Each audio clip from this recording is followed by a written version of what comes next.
Hello everyone, welcome back to my channel.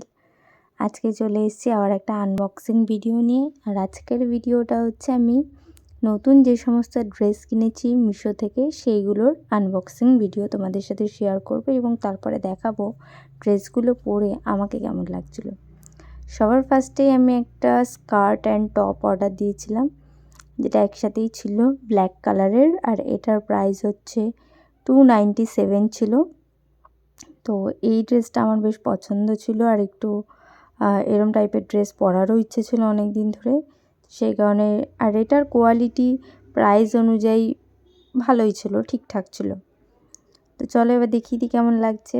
এই হচ্ছে আমার ফাইনাল লুক, তোমরা জানিও কেমন লাগছে আর ড্রেসটা কেমন লাগলো। আর সেকেন্ড হচ্ছে আমি অর্ডার করেছিলাম একটা গাউন। এটা গাউন এর থেকেও বেশি বলা ছিল একটা লং কুর্তি, বাট ছবিতে দেখাচ্ছিল গাউনের মতো। এটার প্রাইস হয়েছিল 390। এটার প্রাইস অনুযায়ী এটাও ঠিকঠাক ছিল, বেশ ভালোই ঘের ছিল, একেবারে কম ঘের ছিল না। তবে কোয়ালিটিটা আমার খুব একটা ভালো লাগেনি, মানে জামার কোয়ালিটিটা খুব একটা ভালো নয়, মোটামুটি আর কি চলে। 390 অনুযায়ী কোয়ালিটি আমার একটু খারাপই মনে হয়েছে, বাট এটা হচ্ছে আমার ফাইনাল লুক। তোমরা জানিও কেমন লাগছে আমাকে। এরপর আমি অর্ডার করেছিলাম একটা 3/4 প্যান্ট জিন্সের, সেটা এবার তোমাদের সাথে আনবক্সিং করে দেখাবো।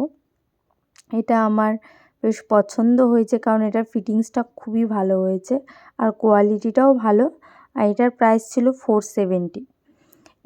এই জিন্স আমি যে কটা মিশো থেকে অর্ডার করেছি সে কটা মোটামুটি ভালোই এসছে। এরপরও একটা জিন্সের আমি আনবক্সিং ভিডিও আনবো, সেটাও খুব ভালো এসছে, সেটাও তোমাদের সাথে শেয়ার করব। এই ড্রেসটা আমি 2 দিন পরেছিলাম। একদিন হচ্ছে একটা পিঙ্ক আর এই কালারের মিক্স আপ একটা টপ দিয়ে পরেছিলাম, আরেকদিন ইয়েলো কালারের। এই ছিল আমার আজকের ভিডিও, আর আমাকে কেমন লাগছে অবশ্যই জানিও। দেখা হবে নেক্সট ব্লগে। Tata, bye bye.